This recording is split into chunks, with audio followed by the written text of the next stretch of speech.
Praise the lord, హల్లెలూయా. ఎంత గొప్ప దేవుడో మన గొప్ప దేవుడు.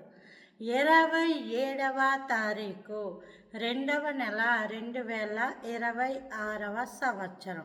మన దేవుడు ఇస్తున్న చక్కటి మాట. ప్రకటన గ్రంథము 19వ అధ్యాయము 1వ వచనం. ప్రభువును స్తుతించుడి, ప్రభువును స్తుతించుడి అంటే అర్థం ఏంటంటే, మీరు దేవుని కృపను బట్టి, దేవుడు నాకు ఇచ్చిన మహా గొప్ప కృప, సమస్త మహిమ దేవునికి చెందును కాక.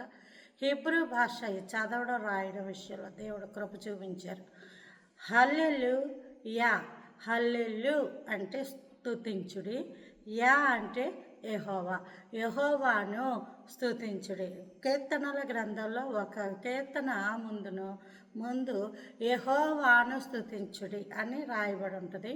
హీబ్రూ భాషలో హల్లెలూయా అని ఉంది. యా అంటే యెహోవా. యెహోవాని వాళ్ళు రాస్తారు కానీ నోటితో పలకరు.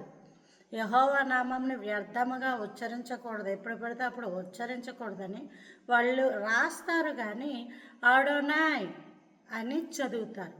అడోనాయ్ మీరు చూడండి, కీర్తనల గ్రంథం 23వ అధ్యాయం 1వ వచనంలో యెహోవా నా కాపరి అని రాస్తారు, కానీ యావే రోయి అని రాస్తారు, కానీ అడోనాయ్ రోయి అని చదువుతారు వాళ్ళు.